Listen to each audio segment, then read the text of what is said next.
y'all could have came and kicked it with us a long time ago. The Cavs are back in the Eastern Conference Finals for the first time since 2018. You know, it's really nice for the Pistons to allow their staff to have an early vacation, you know? Cavs and Pistons, Game 7 is supposed to be the two best words in all of sports. Now, here's the thing. The Pistons have been 5-0 at home in Game 7s in franchise history, and sometimes those stats mean absolutely nothing. Cavs already up. Donovan Mitchell hits that three, makes it a 9-point lead. Final seconds of the quarter, Mitchell again. How many threes did he make in this game? 2. Them's it. Right there. Didn't need him to make. I was getting ready to say, didn't need it anymore. Cavs up 31-22 at the end of the first. Now in the second quarter, Mitchell driving, finds Evan Mobley to make it a 10-point lead. Then a couple of minutes later, Cavs up comfortably. James Harden to Jarrett Allen at the rim. Cavs up 16. They absolutely dominated in the paint. They outscored the Pistons by 24. 5 to play in the second quarter. It's always fun when somebody unexpected steps up. How about Sam Merrill knocking down that three? 15 points in the first half. Reminder, off the bench. Cavs up 15 after the free throw. Mitchell now driving, dishing. Allen for that one. The Cavs had 18 assists in the first half. The Pistons had 16 field goals. Is that bad? Cavs were up 64-47 at the break. Now we go to the third, because that's how this works. Cavs up 17. Allen off the screen, coming in hot. Make it a 19-point lead. Then more Merrill. He had 15 in the first half. He finished with 23. That right there makes it a 19-point lead for the Cavs. Then more Mitchell, because why not? Cavs up 90-69. The largest lead in this game was 35. It's only 23 there. Mitchell, 26 points. Cavs were up 99-73 at the end of the third. Guess what? No changes in the fourth. No notes for the Cavs. In fact, this lead was so big in a Game 7 in Detroit, Pistons fans were like, we are out of here. They started filing out early. The fourth was really not necessary. Cavs win. They hand the Pistons their first Game 7 loss at home in franchise history, 125-94. Again, they had never lost a Game 7 on their home court before this one. Again, some stats are useless. The Cavs, meanwhile, have won 6 straight Game 7s, which is the second longest Game 7 win streak in NBA history. The only longer run belongs to Bill Russell's Celtics, who won 10 in a row back in their heyday. Now, Nicole, although it was a rout, there's still plenty to break down. Thank goodness we got Chiney Ogwumike here to do just that. This was a runaway tilt out the gate. Cleveland set the tempo and ran with it from there. What allowed the Cavaliers to be so dominant in this Game 7 today? They didn't just run. They sprinted. They looked like Olympians out there with how they took control of this game. I mean, Believeland is back. The best sign of Cleveland's health is the production of their post players. When Allen and Mobley are thriving, Cleveland is in peak form. And let's focus on Evan Mobley because he is truly their X factor. Let's break it down here because when he's creating off the dribble, this is always a great sign. He has good synergy with Donovan Mitchell. Here it's a slam dribble handoff. But what I like is how aggressive he is downhill. Watch his hands. He's going to point and say, hey, throw it up there so I can finish. This is a team that plays with authority when they win. They dunk the ball so many times, their post players. That's good offense. Again, you're going to see how great he is moving without the basketball. If you sleep on the backside, I'm going to teach.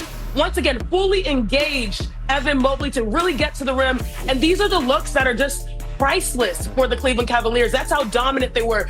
Lastly, I love this because he's locked in from sideline to sideline, baseline to baseline. He's helping his guards get open. An entire squad is in front of him. It does not matter. When he has this much time and space, he is truly comfortable. Then he gets to the dribble handoff. He's so good at slam screens where he can occupy multiple defenders. But then again, he could have scored on this possession, but instead his teammates knocked down the three, but he's engaged. He's like, count it. It felt like he was scoring when he was creating in those moments. So Evan Mobley, a huge game. You think about 21 points, 12 rebounds, but most importantly, the 6 assists. When he is creating through his dribbling, through his scoring, through his aggression, this is the best version of the Cleveland Cavaliers. Well, real quick for the folks at home, we will have full post-game coverage. We will hear from both players and coaches at the podium in moments. Just stick with us here on SportsCenter. But you sort of posing Evan Mobley as the Karl Anthony Towns within that offense. He's coupled with a Jarrett Allen who plays more of a Mitchell Robinson role. Speaking of the team that they'll end up playing here in the Eastern Conference Finals, I appreciate that kudos, but I would much rather you give the full breakdown and assessment of how this front court really does exude excellence every time they hit the floor.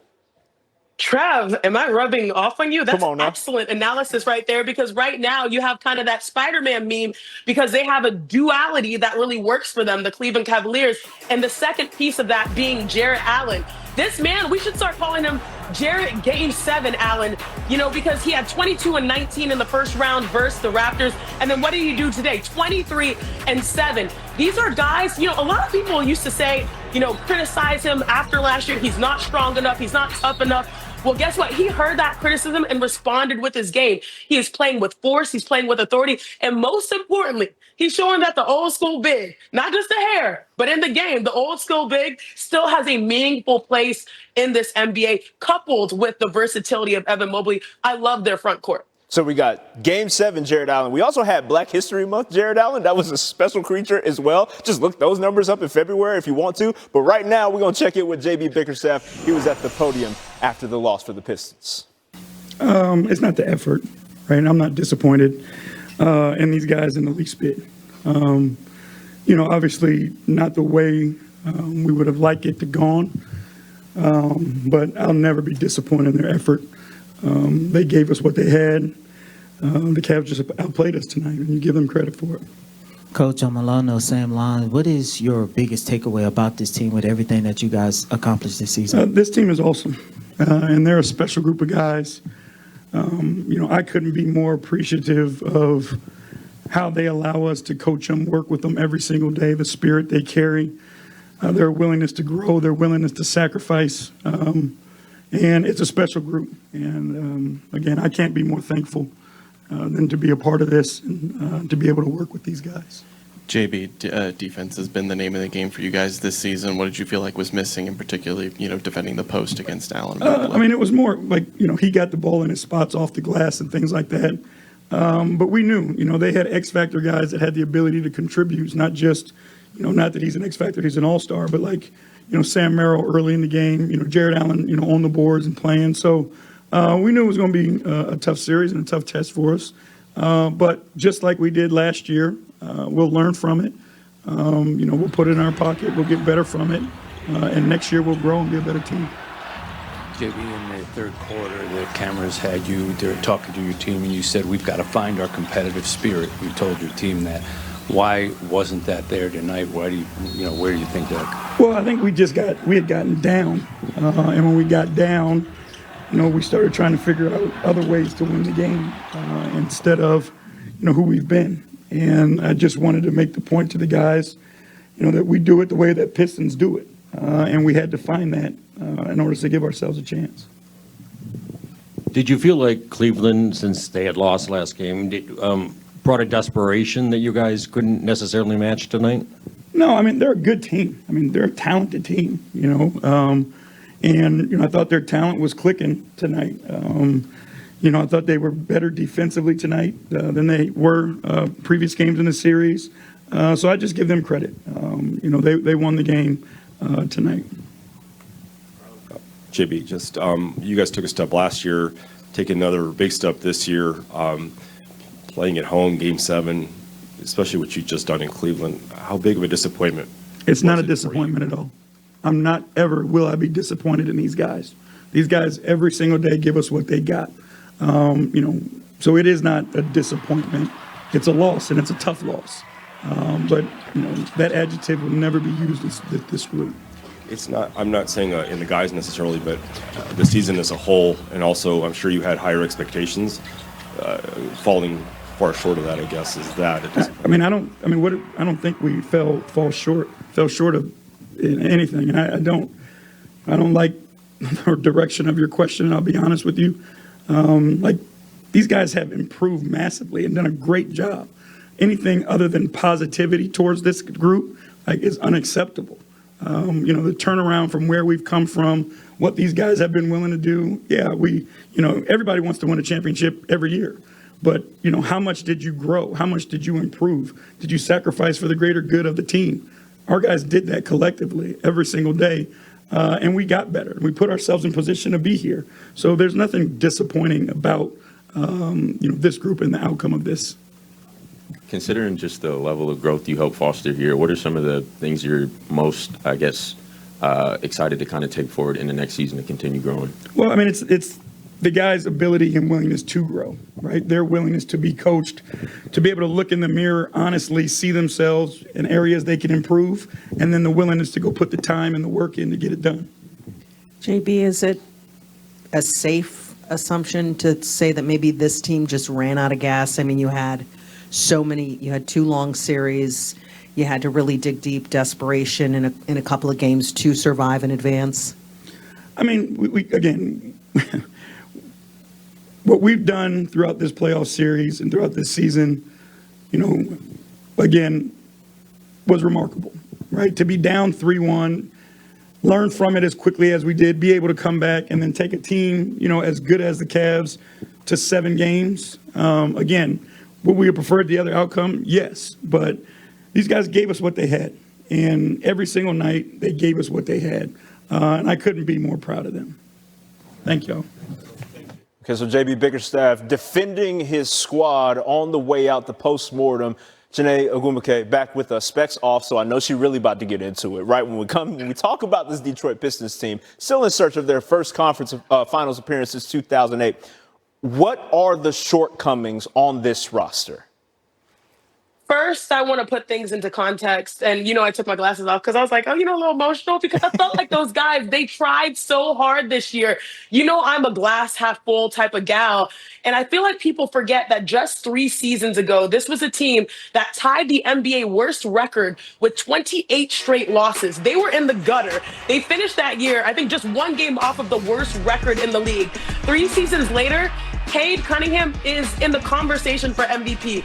This is a squad that finished number 1 in the regular season in the East. And to answer your question, they got to get Cade some help. He is a bad man. I know we talk about the bad boy Pistons. He's a bad man. And sometimes he has to do, I wouldn't even say sometimes, most of the times he's had to do bad all by himself. That's not sustainable in this NBA. You see so many squads where they have 1, 2, 3, even looking at the Cavaliers, 4 options, 4 guys playing really well. And so they need to get more balance offensively to support him. They need to find a better secondary creator. Tobias Harris tried all he could, and Jalen Duren had to do better. He has to improve in these meaningful games. But right now, their universe is around Cade, and they have to find ways to get him more help in the future. Okay, so help me strike the balance, though, because obviously a common narrative with young teams like the Pistons is there's a measure of learning you have to do, especially on stages like this one. So how much is it that the roster may not necessarily have the tools that it needs, and also there is a matter of building towards something that this team still has to do? Yeah, they're going to have to play on the fringes with their roster because, again, that secondary creator, especially a wing, is very important. The reason why the Cleveland Cavaliers are sitting in the Eastern Conference Finals is because they made a daring move to get James Harden, who is a secondary creator. He actually is the primary version because he's the one that unlocks the Jarrett Allen and Evan Mobley's. That key piece allowed Donovan Mitchell to take his load and from here down to here. And they need to have that same type of output decrease for Cade because he's going to be effective. We know this guy's a walking bucket. He impressed me so much this postseason. But out of all players in the NBA playoffs, I was like, that guy has to shoulder the heaviest load. And so if they can find a wing, a secondary true creator, not just shooters to space the floor, not just post players that are dynamic, if they can find a secondary creator, that will help them get over the mountaintop. And lastly, I'll say this. Sometimes you have to go through it to get to it. And they went through it and they continue to go through it. But now they're learning these requisite lessons for them to find success. Because with growth comes growing pains. And this is just the pains of being Detroit right now. Yeah, you heard JB Bickerstaff mention it. The effort second to none. It's just a matter of understanding how quickly you need to learn these lessons if you want to advance a little bit further. But let's switch over to the winning side of things. Kenny Atkinson for the Cavs at the podium. Yep, you got to take it. Yeah, no, he told me. I didn't read it. He told me I got them in 7. So I didn't read it. I don't read him.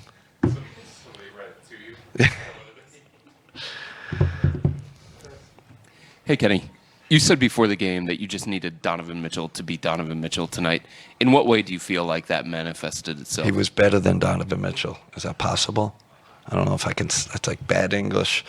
He started with him. his defense, rebounding, and then when he gets in the paint and starts making other people better, the dish offs to our big guys, that was the key, I felt like, to the game. So he had complete control of the game. Listen, man, I couldn't be happier for him. To make that next step. He's going home, to New York. He kept this thing together this year when things weren't going great. He was the beacon, the light, his leadership. He carried us on the court, right? Sam Merrill out 30 games, Evan out, J.A. out. He was the guy that carried us. And then when things weren't going great, he was the person everyone looked to. And his positivity. And I would have said this if we lost. I had a plan. If we lost, I was going to say the same thing. We could have splintered. If your leader splintered, if he goes in another direction, which you very well could have, things weren't going great. But he stayed positive. He supported the young guys. He never got down on the group. So just, kind of more kudos to him, in terms of getting to that, the level he wanted to get to. And I know he wants more. Game 7 on the road, given all the pressure and all the stakes, what does a performance like this show about this group? When we play with force, it's really the key. Like force on both ends. With our talent, we're really hard to beat. What we got to answer, the question we got to answer, and we talked about in the locker room, is, we can have forced letdowns, like Game 6, where we were not the forceful team, but tonight we were. That was the whole difference. Our force on both ends. Kenny, understanding that this group has larger goals than just winning this game and advancing to the conference finals, this is a place that this group has not yet been. What does this accomplishment mean to you and to this group? It's like, and everybody says, it doesn't mean that. No, it does mean something. I think it does. I think this was just the next step for us. First day of training camp, I put up our playoff record over the last 3 years, 11-15. I've been saying all year we have a lot to prove. And we still have more to prove. That's kind of the next part of it. But we proved something to ourselves that we could take that another step. Just looking forward to this next challenge for us. What is it with Jared Allen in Game 7s? I don't know. I had dinner with Dan Gilbert last night. He came over to our hotel, and he goes, who the key to this whole thing is? I was thinking Harden, Mitch. He goes, the key to this whole thing, the spark of this is Jared Allen. I said, really? And that sparked me to run the first play for him. Like, man, have I been, sometimes you have, people who observe from afar, plus Dan knows the team well and knows these guys. It was really, I was like, man, I went to my room. I'm like, man, I'm going to run the first play for him, which I think got blown up with. But anyway, I'm like, man, we got to, and in our film session, we had to reward the big. Sometimes you have to be reminded. And that was great by Dan. He hit it on the head. He was prophetic. Just felt like from the first quarter, you guys, to your word, like play with force. Mitchell was sort of distributing the ball. Just like what do you think led to that? Why do you think that you guys just kind of came out sort of hitting first from the jump? You said it, Mitchell distributing the ball. I think that was a big part of it. Listen, I can't say I predicted that we were going to do that. Like Game 7, their arena, the crowd was, and it was across the board, right? I think we knew that start was monumental. The start that they knew that we were here, and that we were going to give them some problems, and we talked about it today. We talked about it in our film session. At the beginning of the game, that was key. And then coming out of halftime is the same, same message. We got to win this first 5 minutes, to put them on their heels. Janae's still holding us down here on SportsCenter. I know you want to get into the big talk because Kenny Atkinson showed so much love to the bigs, and I respect that. But I do want to lock in on the backcourt specifically. How are we able to get more out of Donovan Mitchell with him doing less ostensibly with the addition of James Harden? Just look at this game as one game sample size, and that's your answer. Because what Coach Kenny just highlighted was his team, but most importantly, his superstar meeting the moment. Donovan Mitchell, these are his words, was better than Donovan Mitchell. And Don is a good player. He's a great player. He's an elite player. And I feel like all the quote unquote, respectfully, haters and all the detractors are going to be a little bit quieter tonight. Because Don, he finally got over the hump. The hump being he's finally made a conference final. He has yet to do so until now. And so that's impressive. But to me, one thing I love that he highlighted was not just his scoring, which was 26 points. It was the team play led by Don. Don had 8 assists. The first thing I look at in a box score to see how connected a team is assists to field goals made. They had 31 assists, the Cleveland Cavaliers, to 43 field goals made. That is beautiful basketball led by their superstar who finally got over the hump and he met the moment. And so I'm excited to see, as he mentioned, him go back home to New York, the foe of all foes and the Knicks. It's building to be a storybook ending. It's going to be interesting. And we have to get your thoughts on just that matchup, but that's in a little bit of time here on SportsCenter. Today, we appreciate it as always, homie. Well done. We call that a tease in this business. The early odds, by the way, for the Cavs and the Knicks when things kick off in the Eastern Conference Finals. New York is minus 270 to win the series and a 6.5-point favor to take game one, which, by the way, it's like 2.5 hours. And if you made the drive, if you're a Cavs fan, you had every reason to stick around and watch the 125-94 win. Pistons fans largely evacuated the building. Yeah, they got up out of there. I mean, it also... We're good. Right. It also helps that 25 busloads were brought in by Dan Gilbert of Cavs fans, and they had that building rocking for Donovan Mitchell and them, who were really good offensively, despite their struggles on the road leading into this one from a shooting standpoint. Everyone contributed. Cavs led by as many as 20 in the first half. 64-47 was your score at the break. Those 64 points were the most they've scored in a road half this postseason. When you look at the shot chart, you see they were getting any and everything that they wanted. Better than 50% from the field. Better than 40% from three. The ball was moving around. The offense looked easy. It was aesthetic. You heard from Shai Gilgeous-Alexander earlier just talking about just the brand of basketball they were playing. Here a prime example. Jared Allen getting to a tough move. Gets the lay, puts the Cavs up 23.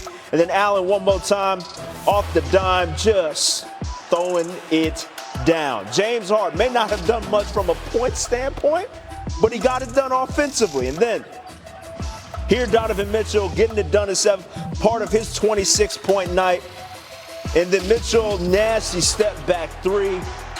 Jared Allen and Donovan Mitchell assisted or scored on 26 of the Cavs, 35 points in the third quarter. Cavs win. Tobias Harris after the tough performance. Feeling at this moment? Disappointed, obviously. Tough way to go out. Overall for us as a group, I just think, just disappointed, really. Do you feel like you guys missed the mark on just the way you guys have been playing defense this postseason, this season, and from the start of this game? Yeah, for sure. I mean, we couldn't find our defense tonight. Early on in the game, they were spraying out, getting threes. They were winning the 50-50 battle, rebound battle, possession game. And that's a big catalyst to our offense, getting out in transition and running. Early in the game, we didn't have enough momentum plays to really establish ourselves. Outside of it, I think being tied up at 13 at one point. But for us overall, I mean, it was just from then on, it was just tough in the half court for our offense, and we didn't find our defense all night. Whenever they took that. Shanae is back. So now the Eastern Conference Finals, that is now set. You've got the Cavs and you've got the Knicks, game 1 at the Garden. Let's just start there with the matchup. How do these two teams match up against each other? Briscoe, I need you to take the energy up because this is lit. We've got two teams that are playing really great basketball in the Eastern Conference Finals, the Knicks and the Cavs. And guess what, sis? The matchups are amazing. I think that the first 40 minutes are going to be dictated by the paint. I love this paint matchup between Karl Anthony Towns taking on Evan Mobley and Jarrett Allen. Cat, we've seen in the postseason, he's already had multiple triple doubles. They've sort of revitalized how you view Karl Anthony Towns because before we thought, oh, he's a three-point shooter. I'm the best proclaimed, shooting big man. But then he's been able to have passing games similar to the Cleveland Cavaliers front court. Those two have equally been dynamic as a tandem. Mobley off the dribble, Allen with force and authority. And I love how they were talking about, I think it was Coach Kenny Atkinson, saying, hey, he's our X factor, even though we thought it was Mobley. So if you think about the paint, the first 40 minutes, I think will be dictated there. If Cat's passing can really dictate, or will it be the other side? But lastly, I'll say this. The final 8 minutes, the closing time, the winning time, my goodness, we might have a shootout between Donovan Mitchell and Jalen Brunson. Jalen Brunson, a former Clutch Player of the Year. We all know he can close a game. He can do bad by himself as well. But more importantly, we've seen the best also of Donovan Mitchell. This man had a 39, I believe, points second half. So anytime he goes on a heat check, it can be lethal. So whether it's the paint or the perimeter, this one to me will probably go the distance and we'll see 7 games. Okay. Because Donovan Mitchell, he's been special, Nicole. He's been special. And they've been waiting for a moment where he's able to capitalize. Nicole, I feel like this is the best we've ever seen him, the best version of him as a leader. It's also the best we've seen of the Knicks, but there's a massive difference because the Cavs have been tested. And a little bit like we heard that question posed to the Pistons, like, did you guys just run out of gas? At this point, the Cavs have been far more tested than the Knicks have been. How is that going to come into play? Oh, I would rather be the team that's fresh. I think New York Knicks. Yes. Look, I don't like making picks or selections, right? I call them manifestations. And it's been 50-something years since they've won a championship. I think this is New York's year. And I don't want to freak anybody out in New York. But no one is playing better basketball with all of their key pieces than the New York Knicks. And sometimes we forget because we haven't seen them on the floor in a moment. But they have looked sensational. The changes, the defense, the engagement, and also the depth that they have is something so different. And so when you talk about being tested comes with playing extended amount of minutes, an extended amount of games, and a quicker turnaround because game 1 is going to be on Tuesday, I believe, in 48 hours, where the Knicks are sitting at home with their notepad, plotting and scheming. Jalen Brunson, Karl Anthony Towns, OG Anunoby being available. The depth that they have, to me, is going to help them very much to hopefully potentially get to the NBA Finals. It is Tuesday, by the way. Tuesday, 8 o'clock Eastern on ESPN. Just clarifying that for you. I have all the information. Thank you. Also, it's on the screen. Running game.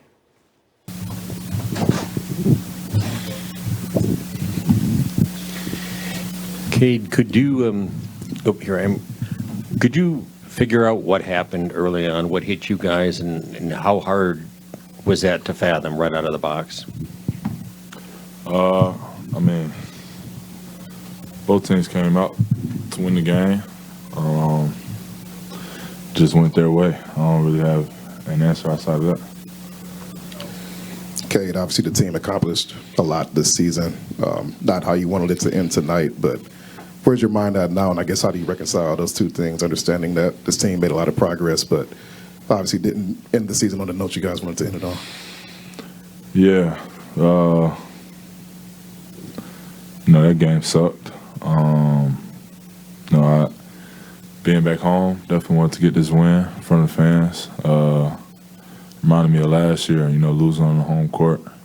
It's not a great feeling. So I hadn't been thinking about the off season. So, my mind's been racing now, trying to figure out, what I got to do, what it's going to look like. That's really it. just immediately, how do you kind of feel you can continue to grow from this season, and what has kind of inspired that growth?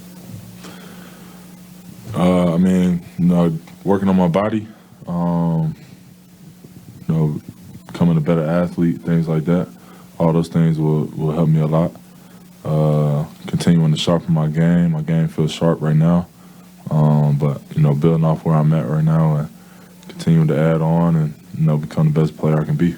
All those things are on the forefront of my mind. And, I have time to, work on those things. So, I'm just focused on how I can get better now.